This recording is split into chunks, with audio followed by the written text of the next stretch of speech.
Happy Tuesday, everyone. Glad to see you joining this morning. So happy to be with you. And as we see other folks joining, just welcome to our Tuesday morning Mind the Moment gathering, brought to you by Harvard Pilgrim Healthcare and Tufts Health Plan.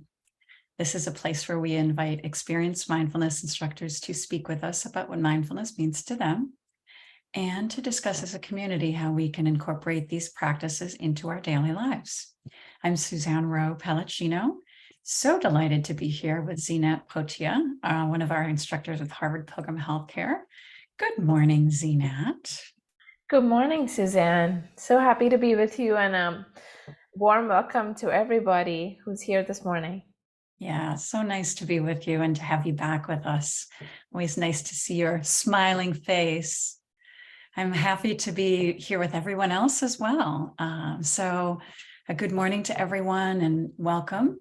Welcome to our regulars who we get to see most days during our Tuesday to Thursday sessions. And if anyone's new, a special welcome to you as well.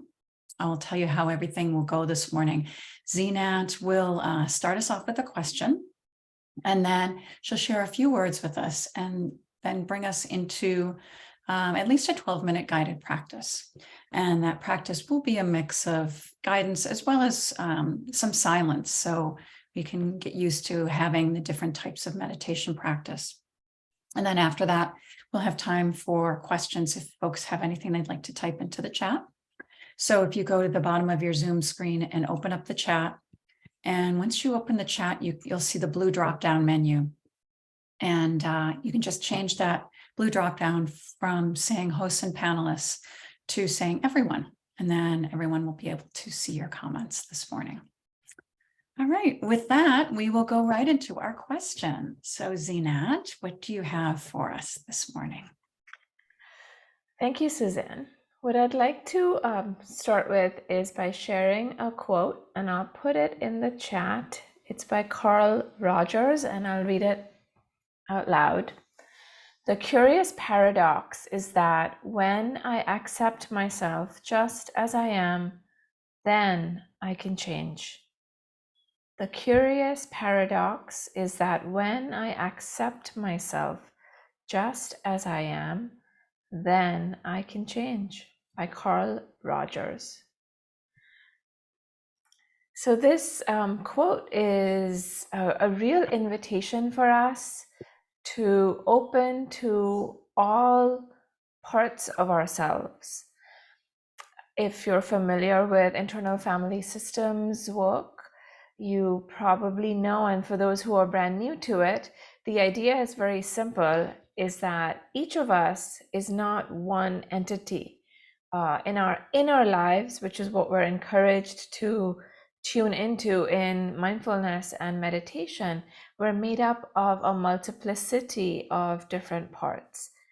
Just right now, you can, with eyes open or closed, just sense in within, internally, what's here. And a part is just a way to describe, but there's many other ways to describe. It could be a sensation, a color, an image, and could be several of them. A thought, a mood.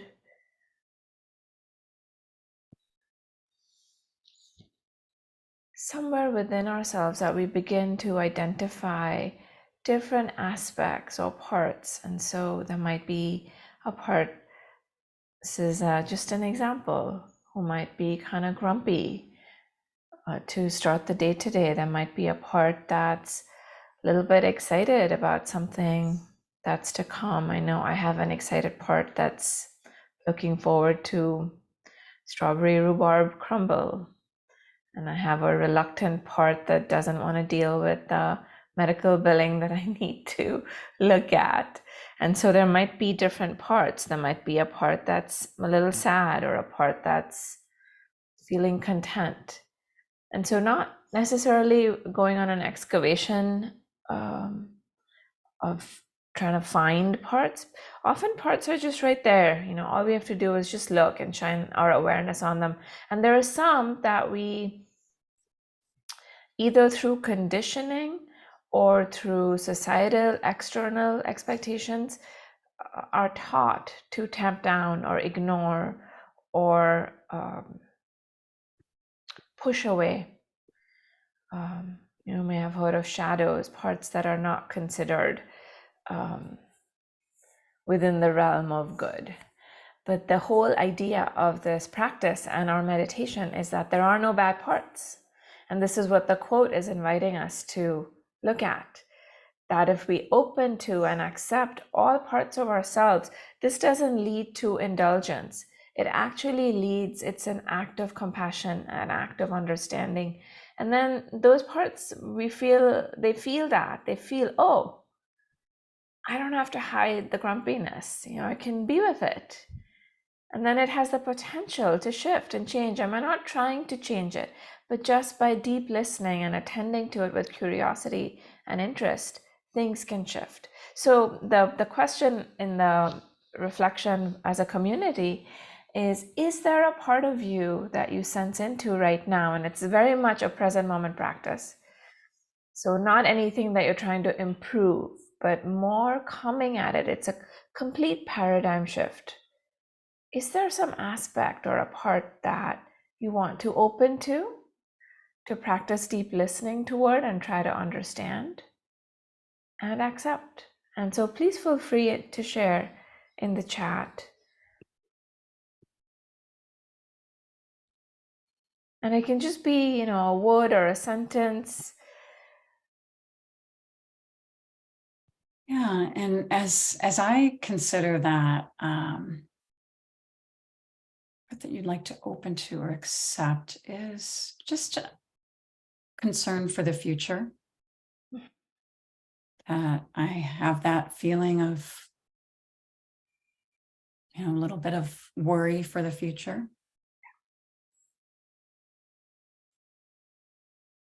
And how about you, Zeenat? I have a part right now that's a little bit regretful for something that I meant to do 2 weeks ago and I didn't. And now the situation has completely changed and feels out of it. I can say the example. It's a part that's regretful that I didn't buy these plane tickets, and now they're completely out of reach. So there's a bit of a little bit of shaming and criticizing of, oh, why didn't I do that? And I couldn't have known. I was just thought, oh, the pricing will shift in my favor, but it's gone in the opposite direction. So it's that part that's a little bit sad and regretful. Mm. And then there's another part that's trying to shame it. So there's two. I can see that there are two. Yeah. Interesting. Anxious. So creative art and coloring, a distracted mind, anticipatory and sadness, anxious. Life is kind of messy, not black and white, not like a Hallmark movie. Insecurities, low energy. Yeah. Yeah, thank you all so much for just by opening your heart to these parts and by sharing. I don't know about you, but I can already feel a little bit of lightness. We bring it out from hiding, and not with the eyes of judging or criticizing, but really putting an arm around, embracing. This too is okay. My aging body. Yeah. Mm-hmm. Yeah, and I'm so delighted that the parts, there's a range of them. There's a loving, nurturing part that you might want to water, you might want to grow. So parts are not necessarily, they're not good or bad. They just are. They just are. And that's the non-judgmental part of paying attention that we train in mindfulness. Yeah, and it's interesting how the parts that we might think are more negative, I go back to that quote that says, if we can accept them, it's almost like we can step away and have less resistance to them. So that opens up for other things to come in to our inner world. So when we step away from that resistance, it gives us more room for other things. Yes, yes, absolutely. And to your point, Suzanne, it allows for growth and freedom. Growth and freedom. You can, in the lovely share from Sheila, going with that, there's more play available to us. Wanted to draw at my son's doctor's appointment yesterday, and so I did. Beautiful. Yeah, we have to, I guess it's just good to find those things that make us more free, and open up our hearts and our minds, just so we can, accept the good and the hard. Yes. And often by looking at a challenging part, when we can pay attention to it and accept it, there's a term in what I mentioned in IFS called unburdening. The part is able to lay down its burdens, and then then it gets free. There's a side of it. So, an anxious part, when it can lay down its burden of anxiety, can actually have a side of being a problem solver or some creative energy. Or there might be some a part that likes to get things done. That can get freed up. Okay, so shall we move to meditation practice? Yes, sounds great. Thank you all for being open to this contemplation. And so just finding, comfortable upright posture. If you'd like to stretch, yawn, tap, shake, anything that feels good for your body, just to prepare it to come into stillness. And then the head and neck, very relaxed as they can be. Nice open torso, upright spine. And really, if the eyes can be soft focus or closed, and try to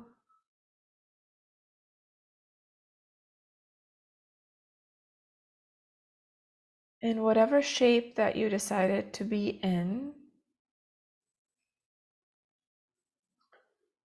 open to ease, open to softening and relaxation, without trying to be somewhere you're not, within where you are, in the midst of all of our difficult, challenging parts. Is it possible to connect to your center?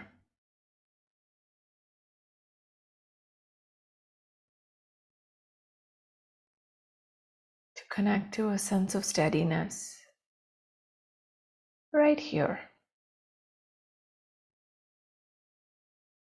Not when things go our way or everything is perfect, but in the midst of, because we're always living in the midst of.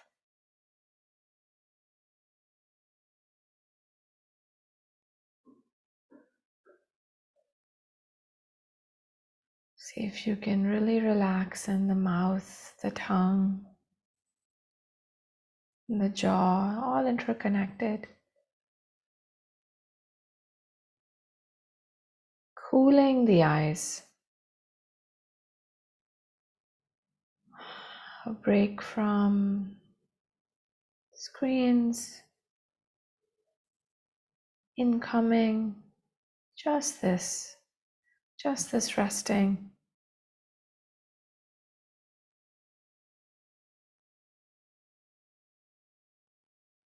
In the simplicity of this present moment. Nothing to do, nowhere to go.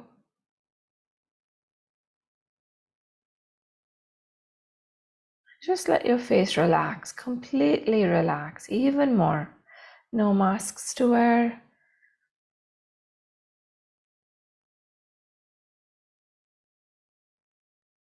There might be an inner smile, but if not, let it be what it is. Oh, no need to put on anything.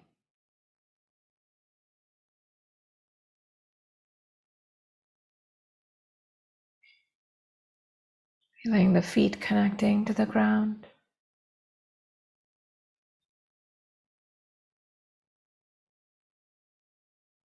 Allowing and accepting your body and your heart mind to be exactly who and what they are right now and how they are right now. No pretending, performing, pleasing, proving, perfecting.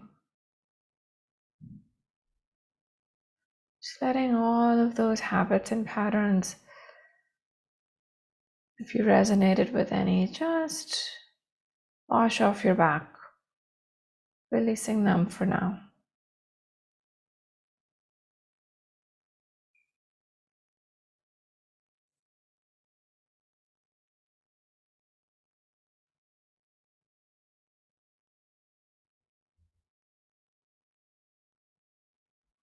And you can just sit in quiet contemplation, in present moment awareness. And the method I'd like to offer today is simply notice what you notice. Notice what you notice. And this noticing is a dynamic noticing. Things will come into your awareness and then they'll go out. And you just stay in the noticing without getting swept away. And if you get swept away, no big deal. When you notice that you're swept away, realign to the truth of how things are. Notice what you notice, begin again. And if you'd like to do parts work, then the part that you shared or identified, you could decide or choose to spend this time sitting with it, inviting it, and with deep curiosity and compassion, holding its hand or putting your arm around it, and just listening. See if it would like to share anything. If you want, you can ask questions or you can just be with it. Get to know it, its texture, its wishes, its concerns.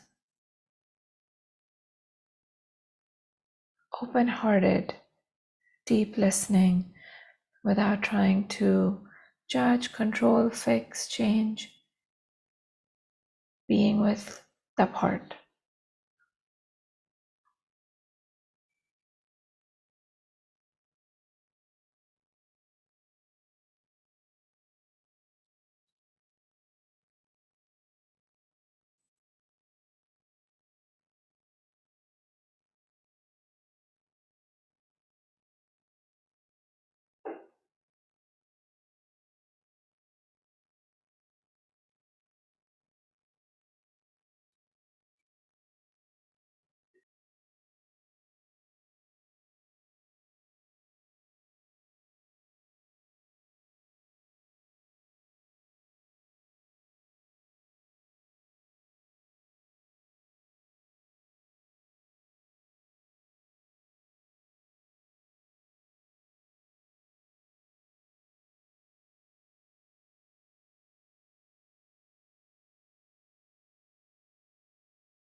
How is the body? How is the mind? In about a minute or so, I'll be inviting the sound of a bell. So if you've been hanging out with a part, see if you can let it know that this is to be continued and to thank it for sharing and being with you. If there's any action, loving action that you'd like to take with the part, you can offer that after the practice or sometime during the day.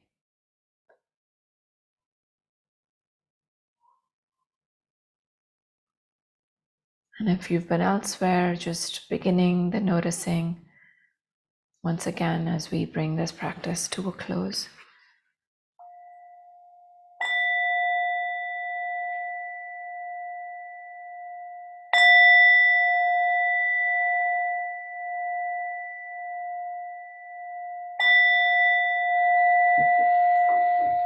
Okay, taking your time as you return, and I'm just going to read that quote once again so it can sink in. The curious paradox is that when I accept myself just as I am, then I can change. Carl Rogers. Thank you for your practice. Thank you so much, Zeenat. My pleasure.